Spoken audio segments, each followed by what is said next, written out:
창세기 10장, 11장, 12장 함께 제가 먼저 읽겠습니다. 노아의 아들 셈과 함과 야벳의 족보는 이러하니라. 홍수 후에 그들이 아들들을 낳으리니 야벳의 아들은 고멜과 마곡과 마대와 야왕과 두발과 메섹과 디라스요.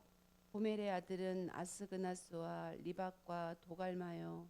야완의 아들은 엘리사와 달시스와 기띔과 도다님이라. 이들로부터 여러 가지 백성으로 나뉘어서 각기 언어와 종족과 나라대로 바닷가의 땅에 머물렀더라. 함의 아들은 구스와 미스라임과 북과 가나안이요. 구스의 아들은 수바와 하윌라와 삽다와 라마와 삽두가와 라마의 아들은 스바와 드단이며 구스가 또 니므롯을 낳았으니 그는 세상의 첫 용사라. 그가 여호와 앞에서 용감한 사냥꾼이 되었으므로 속담에 이르기를 아문은 여호와 앞에 니무롯같이 용감한 사냥꾼이로다 하더라. 그의 나라는 신할 땅의 바벨과 에렉과 아깝과 갈레에서 시작되었으며 그가 땅에서 아스르로 나아가 니누에와 르호보딜과 갈라와 및 니누에와 갈라 사이에 레센을 건설하였으니 이는 큰 성읍이라.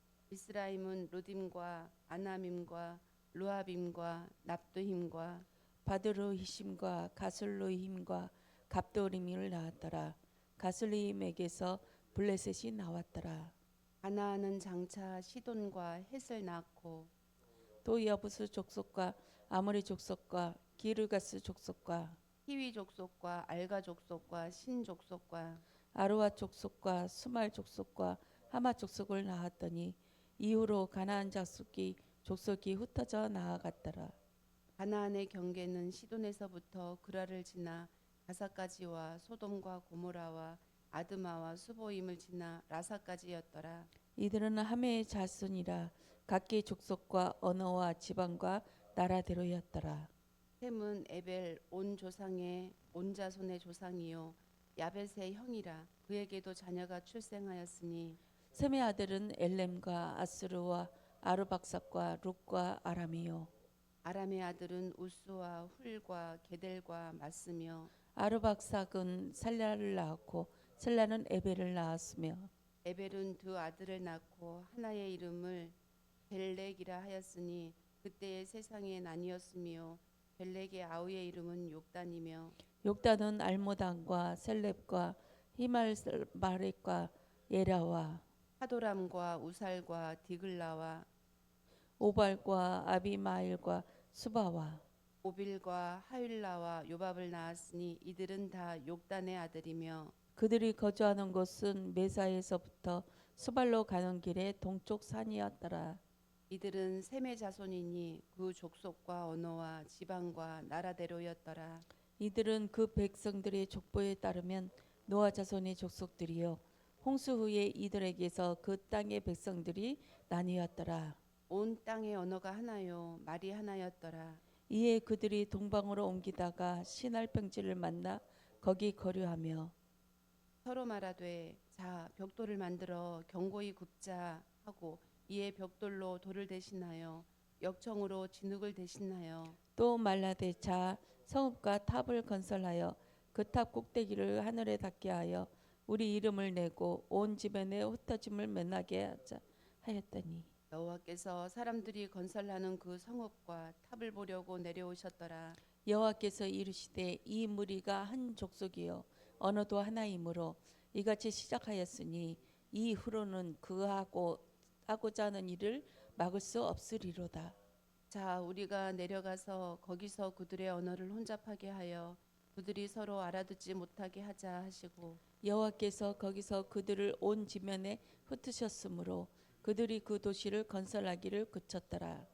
그러므로 그 이름을 바벨이라 하니 이는 여호와께서 거기서 온 땅의 언어를 혼잡하게 하셨음이라. 여호와께서 거기서 그들을 온 지면에 흩으셨더라. 셈의 족보는 이러하니라. 셈은 100세 곧 홍수 이후 2년에 아르박삿을 낳았고 아르박삭을 낳은 후에 500년을 지내며 자녀를 낳았으며 아르박삭은 35세에 셀라를 낳았고 셀라를 낳은 후에 403년을 지내며 자녀를 낳았으며 셀라는 30세를 에벨을 낳았고 에벨을 낳은 후에 403년을 지내며 자녀를 낳았으며 에벨은 34세에 벨렉을 낳았고 벨렉을 낳은 후에 430년을 지내며 자녀를 낳았으며 벨렉은 30세에 우르를 낳았고 루를 낳은 후에 209년을 지내며 자녀를 낳았으며 르는 32세에 수룩을 낳았고 수룩을 낳은 후에 207년을 지내며 자녀를 낳았으며 수룩은 30세에 나홀을 낳았고 나홀을 낳은 후에 200년을 지내며 자녀를 낳았으며 나홀은 29세에 데라를 낳았고 데라를 낳은 후에 119년을 지내며 자녀를 낳았으며 데라는 70세에 아브라함과 나홀과 하란을 낳았더라. 데라의 족보는 이러하니라. 데라는 아브람과 나홀과 하란을 낳고 하란은 롯을 낳았으며 하란은 그 아비 데라보다 먼저 고향 갈대아인의 우르에서 죽었더라. 아브람과 나홀이 장가들었으니 아브람의 아내의 이름은 사레며 나홀의 아내의 이름은 밀가니 하란의 딸이요 하란은 밀가의 아버지이며 또 이스가의 아버지더라. 사레는 임신하지 못함으로 자식이 없었더라. 데라가 그 아들 아브람과 하란의 아들인 그의 손자 롯과 그의 며느리 아브람의 아내 사레를 데리고 갈대아인의 우르를 떠나 가나안 땅으로 가고자 하더니 하란에 이르러 거기 교류하였으며 데라는 나이가 205세가 되어 하란에서 죽었더라. 여호와께서 아브람에게 이르시되 너는 너의 고향과 친척과 아버지 집을 떠나 내가 내게 보여줄 땅으로 가라. 내가 너로 큰 민족을 이루고 내게 복을 주어 내 이름을 창대하게 하리니 너는 복이 될지라. 너를 축복하는 자에게는 내가 복을 내리고 너를 저주하는 자에게는 내가 저주하리니 땅의 모든 족속이 너로 말미암아 복을 얻을 것이라 하신지라. 이에 아브라함이 여호와의 말씀을 따라갔고 롯도 그와 함께 갔으며 아브라함이 하란을 떠날 때에 75세였더라. 아브라함이 그의 아내 사레와 조카 롯과 하란에서 모은 모든 소유와 얻은 사람들을 이끌고 가나안 땅으로 가려고 떠나서 마침내 가나안 땅에 들어갔더라. 아브라함이 그 땅을 지나 세겜 땅 모래 상수리 나무에 이르니 그때에 가나안 사람이 그 땅에 거주하였더라. 여호와께서 아브라함에게 나타나 이르시되 내가 이 땅을 내 자손에게 주리라 하신지라. 자기에게 나타나신 여호와께 그가 그곳에서 제단을 쌓고 거기서 베델 동쪽 산으로 옮겨 장막을 치니 서쪽은 베델이요 동쪽은 아이라. 그가 그곳에서 여호와께 제단을 쌓고 여호와의 이름을 부르더니 점점 남방으로 옮겨갔더라. 그 땅에 기근이 들었으므로 아브라함이 애굽에 거류하려고 그리로 내려갔으니 이는 그 땅에 기근이 심하였음이라. 그가 애굽에 가까이 이르렀을 때에 그의 아내 사라에게 말하되 내가 알기에 그대는 아리따운 여인이라. 애굽 사람이 그대를 볼 때에 이르기를 이는 그의 아내라 하여 나는 죽이고 그대는 살리리니 원하건대 그대는 나의 누이라 하라. 그러면 내가 그대로 말미암아 안전하고 내 목숨이 그대로 말미암아 보존되리라 하니라. 아브라함이 애굽에 이르렀을 때에 애굽 사람들이 그 여인이 심히 아리따움을 보았고 바로의 고관들도 그를 보고 바로 앞에서 칭찬함으로 그 여인을 바로의 궁으로 이끌어들인지라. 이에 바로가 그로 말미암아 아브라함을 후대함으로 아브라함이 양과 소와 노비와 암수 나귀와 낙타를 얻었더라. 여호와께서 아브라함의 아내 사레의 일을 바로와 그 집에 큰 재앙을 내리신지라. 바로가 아브라함을 불러서 이르되 내가 어찌하여 나에게 이렇게 행하였느냐 내가 어찌하여 그를 내 아내라고 내게 말하지 아니하였느냐 내가 어찌 그를 누이라 하여 내가 그를 데려다가 아내를 삼게 하였느냐. 내 아내가 여기 있으니 이제 데려가라 하고 바로가 그 사람들에게 그의 일을 명하매 그들이 그와 함께 그의 아내와 그의 모든 소유를 보내었더라. 아멘. 아멘.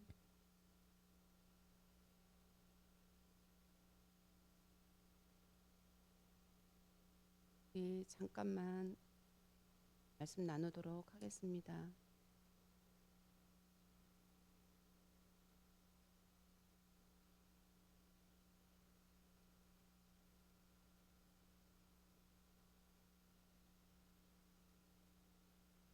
마태복음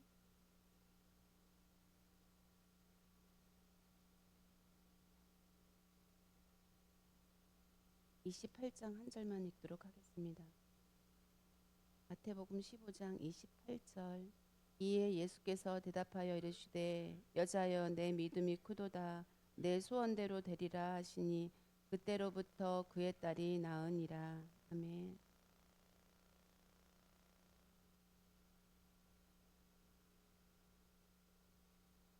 우리가 내 믿음이 크도다 내 소원대로 되리라.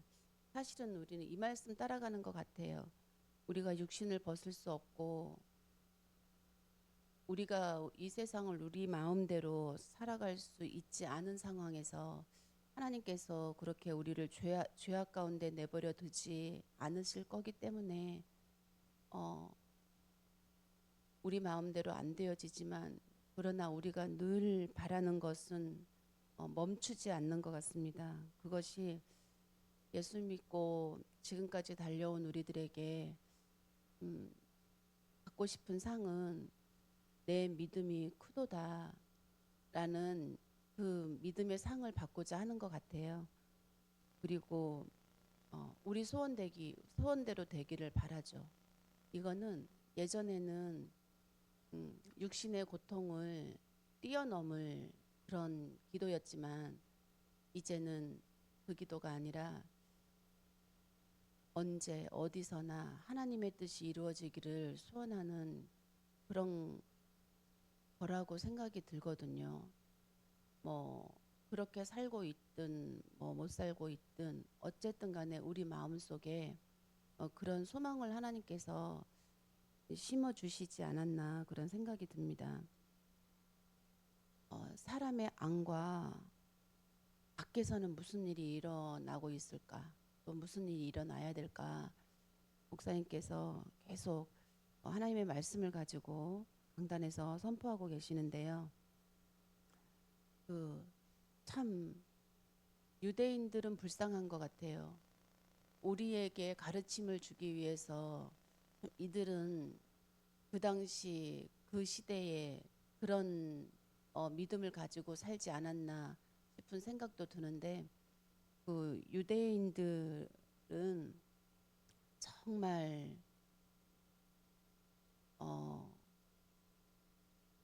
마음이 없는 게 아니라 마음이 빗나갔구나. 손을 씻으라는 말씀을 주셨잖아요. 하나님께서 손을 씻으라고 했지만 유대인들은 그것을 어떻게 해석하냐 하면 유대인들도 하나님을 굉장히 사랑했구나. 그걸 곳곳에서는 볼 수 있습니다. 진짜 우리가 밥 먹을 때 손을 씻자라는 마음을 갖게 된 것도 하나님께서 손을 씻으라는 말씀을 하셨었잖아요. 정결 예식 드릴 때 그리고 제사장이 성전 안으로 들어갈 때 왜냐하면 그 죄가 있으면 안 되는 그러니까 내가 죄가 있는 걸 내가 알기 때문에 이 죄를 가지고 살 수는 없잖아요. 그래서 이 죄사함을 받기 위해서 하나님께 나아갈 때 그 얼마나 간절한 마음으로 손을 씻었겠습니까? 그리고 제사장이 죄를 가지고 지성소 들어가면 즉사잖아요. 죽으면 안 되잖아요. 하나님의 일을 해야 되는데. 그래서 이 죄를 씻기 위해서 손을 씻었고 손을 씻는다는 거는 죄하고 연결이 되어져서 그 우리가 죄를 멀리하기를 바라는 하나님의 마음을 봐야 되는데 유대인들은 손을 씻지 않는 그 행위에 머물러 버린 거예요. 절대로 자기들의 마음을 드러내지 아니하고 자기들의 마음속의 것을 절대로 그게 죄인지도 모르고 껴안고 있으면서 우리가 유대인들을 바라보면서 어떻게 저렇게 하면 안 되지. 이게 아니라 사실은 저희도 그러고 있지 않습니까? 저도 누군가가 내 죄를 볼까봐 꼭 막 숨기려고 항상 하잖아요. 그 노력을 하잖아요. 네, 그런 것들이 그리고 또 믿음을 삶으로 살기 위해서는 믿음을 삶으로 살기 위해서는 너무너무 힘드니까 삶으로 연결하지 못하고 믿는 것으로 멈춰버릴 때가 얼마나 많습니까? 왜냐하면 힘드니까. 이게 믿음이라는 게 우리 삶으로 나타나기 위해서는 거쳐야 하는 과정들이 있거든요. 먼저는 내 안의 것들을 내가 들여다보지 못하면, 내 안의 걸 들여다보지 못하면 무엇을 버리고 무엇을 받아들여야 할지 어떻게 알겠습니까? 수박 겉핥기 하는 거죠. 근데 믿음을 살아내고자 하면 우선은 다 들통나야 되는 겁니다. 내 안의 것들이 다 들통나야 되는데 그게 사실은 싫잖아요. 지금까지 이거 꽁꽁 숨기려고 얼마나 노력했는데, 또 겉으로 포장을 또 전 노력했거든요. 좋은 사람 되려고. 그런 포장들이 다 거짓으로 드러나게 되는 거거든요. 그래서 그게 힘들어가지고 이 믿음이 삶으로 나타난다는 거는 굉장히 큰 그 마음의 결단과 소망과 사실 기도가 있지 않으면 안 되는 건 것 같습니다. 사단은 계속해서 막거든요. 우리 마음이 드러나지 않게 하기를. 그래서 우리가 어떻게 우리 힘으로 사단을 이길 수가 있겠습니까? 사람의 안과 바악을 말씀하시면서 유대인 예수 하나님께서 손을 씻으라는 말씀은 하셨지만 이것을 잘못 받아들여 가지고 그저 밥 먹을 때까지도 손을 씻고자 하는 그들의 그 믿음이, 정말 하나님을 사랑하지만 예수님을 믿을 수 없는 그들의 형편과 그들의 가지고 있는 그 믿음이 안타까운 마음이 들었습니다. 그러면 우리는 제대로 가야 되는데 말씀을 어디에다 둘 거냐라는 것에 대해서 정말 많이 깊이 고민하고, 이 믿음이 우리의 삶으로 열매가 되어져서 나오지 않을 땐 능력이 없단 말이죠. 말씀이 능력이 없으면 우리가 말씀을 받는 의미가 어디에 있겠습니까? 말씀의 능력으로 우리가 살아야 우리의 삶 속에 나의 뜻이 펼쳐지는 게 아니라 하나님의 뜻이 펼쳐지는 건데, 그래서 우리 마음에 무엇을 받아들이고 무엇을 버릴 것인가에 대해선 참 고민을 하면 할수록 아픈 건 것 같아요. 아파요, 아파. 내 안의 것들을 사실 58년 걸려가지고 쌓아온 거거든요. 근데 그걸 버려야 되는 건 거예요. 그리고 새로운 것을 또 담으려면 얼마나 큰 노력이 필요합니까? 제가 그때 2년 전에 서울에 있을 때 그 남편 친구 영민 씨라고 있어요. 그분을 만나고 복음을 전했었거든요. 제가 굉장히 좋아하는 사람이라 복음을 전했었는데, 그때 만날 때는 막 답답했는데 지나고 나서 생각해 보니 그분의 생각이 그거더라고요. 50년 넘게 내가 좋게 살기 위해서 50년 넘게 노력을 했는데 이게 난데 이걸 예수 믿으면 이걸 다 버려야 되고 새롭게 받아들여야 된다는 걸 그 사람은 알고 있었던 거예요. 근데 전 그것까지 캐치를 못하고 그저 말을 막 했거든요. 근데 결국 그게 받아들여지지 않는 것은 내가 그 사람의 마음을 읽지를 못했었어요. 또 그분의 마음은 50년 넘게 되어진 내 마음에 있는 거, 그게 사단인지도 모르고 하나님 떠난 죄인지도 모르고 열심히 살고자 했고 제대로 살고자 했고 좋은 사람 되고자 했고 좋은 아들 되고자 했고 좋은 친구 되고자 했던 그 굉장히 순수한 사람이거든요. 너무너무 좋은 사람이에요. 그러니까 좋은 사람일수록 그런 걸 아주 강하게 갖고 있다라는 걸 본 적이 있었거든요. 근데 그 50년 넘게 가졌던 것들이 다 사도 바울 말씀처럼 똥이란 말이죠. 그 똥이라는 거를 알기까지는 그냥 되어지는 게 아니지 않겠습니까? 그게 똥이다라고 진짜 뼈저리게 느낀 사람이 그걸 얘기해 줄 수 있지 않겠냐는 건 거죠. 그래서 그때부터 제 마음속에는 이제 기도 제목이 한 가지 생겼어요. 그냥 기도 제목만 생긴 거예요. 하나님께서 이끄시면 뭐든지 될 거다라는 마음 가지고 이끄실 때까지 기다려보자 기도하면서 이런 마음이 들어서 다음에 만났을 때 기도하다 보면 하나님께서 생각나게 하시겠죠. 그 부분에 대해서 포럼할 수 있도록 하나님께서 또 그 부분에 대해서 또 복음을 전할 수 있지 않을까라는 생각을 그때 했던 기억이 나는데요. 사람의 앙과박 유대인들이 손을 씻으라는 걸 잘못 받아들여 가지고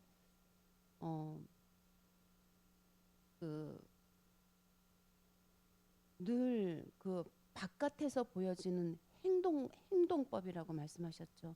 행동법을 가지고만 하나님의 말씀을 적용할 수밖에 없는 그들이었습니다. 그러나 진짜 우리가 알고 있지만 이 행동법은요, 우리를 바꿀 수 없는 거란 말이죠. 진짜 중요한 거는 우리 안에서 일어나는 거라는 걸 우리는 알고 있습니다. 우리 2026년 한 해가 새롭게 시작됐거든요. 우리는 하나님께서 이 한 해를 우리에게 허락하셨는데 2026년 마지막 되는 날까지 허락하신다면 우리는 이 한 해에 어떻게 인도받으면 좋을까요? 우리의 안과 밖이 분별되어지고 그 분별되어지는 것이 정말 기도로 연결되어지고 그 기도가 하나님께서 분명히 들으실 거라는 확신을 가지고 이루어지는 삶을 살았으면 좋겠습니다. 근데 그걸 무엇을 가지고? 말씀을 가지고요. 기준은 진짜 말씀일 수밖에 없는 거 알잖아요. 말씀은 읽지 않으면 안 되는 거더라고요. 저도 신앙생활 하면서 말씀 읽는 그 훈련을 정말 못 받았거든요. 뭐 핑계지만. 이게 은혜 받을수록 말씀을 읽었어야 했는데 말씀을 가까이 한 자와 가까이 하지 못한 자의 그 눈에 보여지는 이런 하나님께서 사용하시는 범위는 굉장히 큰 것 같아요. 그러나 많다고 하나님 기뻐하시고 적다고 기뻐하시지 않는 건 아니라고 생각합니다. 왜냐하면 한 해를 주셨고 이 한 해를 통해서 또 하나님께서는 또 새롭게 열어 가실 거고 하나님의 일을 이루어 가실 거기 때문에 우리가 우리의 분량만큼 따라가고 나아가는 게 중요한 것 같거든요. 그래서 올 한 해 시작을 어떻게 할 거냐, 진짜 성령께서 나를 어떻게 이끌어 주시길 원할 거냐라는 부분과 또 사단은 올해도 열심히 일할 겁니다. 그 사단의 일과 하나님의 일이 분별되어져서 정말 하나님의 일에 성령의 이끌림 받는 자가 되어져서 지난주 주셨던 말씀 나실인의 서원 우리 마음속에 다 이루어진 줄 믿습니다. 그 나실인의 소원이 우리 안에서 이루어지고 또 바깥의 열방에서 이루어지고 우리 후대들을 통해서 이루어지고 그런 한 해가 되길 원합니다. 그래서 말씀을 듣고 시인하는 자리까지 이게 어떤 말씀인지 2026년 마지막 되어질 때는 정말 깨달았으면 좋겠고요. 그리고 그 말씀이 들어오면 흘러갈 수밖에 없는 증인이 될 거라는 그 약속이 우리 한 해를 통해서 온전히 우리 삶을 통해서 이루어지길 원합니다. 그래서 우리는 말씀을 파편으로 받을 수밖에 없지만 하나님께서는 그 파편들을 하나로 모으셔가지고 우리에게 남겨주신다는 거죠. 그렇게 가나안 여인의 말씀도 주셨지만 정말 우리가 낳기를 바라는 간절한 소원을 우리 한 해는 가지고 정말 순종하는 듣는 것으로 순종하는 그 자리까지 깨닫는 자리까지 온전히 함께 나아가길 원합니다. 기도하고 마치겠습니다. 하나님 감사합니다. 하나님 말씀은 너무나 크고 웅장하고 너무 커서 받아들이지 못할 만큼 하나님의 말씀은 너무나 많고 깊은데 하나님 그것들을 너무 크게 생각하기 때문에 파편으로 조각으로만 다가오는 건 아닌가 생각이 듭니다. 오직 하나님의 말씀은 한 가지 예수 그리스도 십자가를 통한 구원을 주시는 말씀이신 줄 믿습니다. 하나님, 이 말씀을 우리가 예수 그리스도 이름으로 하나로 받게 하여 주시길 간절히 원합니다. 많은 파편들이 우리 마음속에 들어오지만 그 파편의 믿음들이 묵상하고 기도하고 또 말씀이 증거되어지는 그 자리에서 하나로 받는 역사를 주님께서는 이루어 가실 줄 믿습니다. 올 한 해도 기대하고 기도하며 하나님의 뜻이 이루어지는 그 자리를 우리가 보게 되어지며 그 보는 자리에서 감사 기도가 이루어지고 사랑할 수 있는 그 자리까지 하나님 인도하여 주시옵소서. 우리는 늘 연약하여 미워하는 것이 가깝고 저주하는 것이 가깝습니다. 하나님, 정말 회개하여 돌아오는 우리들 되게 하여 주시옵시고 예수 그리스도를 온전히 영접하는 우리들 마음이 되어지게 하여 주시옵시고 하나님, 무엇보다도 말씀이 읽혀지고 들려지는 그 자리에 있게 하여 주시옵소서. 하나님, 오늘도 주일인데 이 주일 그저 왔다 그저 가게 되어지는 그 사단의 일들이 모든 저주가 떠나고 오직 우리 마음속에 말씀이 먹여지고 입혀지고 그 말씀이 피로 통하여지는 그 은혜를 주님 허락하여 주시옵소서. 성도 한 사람 한 사람 주님 붙잡아 주시어서 그 마음속에 내가 너를 사랑한다라는 그 말씀으로 오늘 예배 승리할 수 있도록 주님 은혜 허락하시고 인도하여 주시옵소서. 감사드리며 예수 그리스도의 이름으로 기도드렸습니다. 아멘.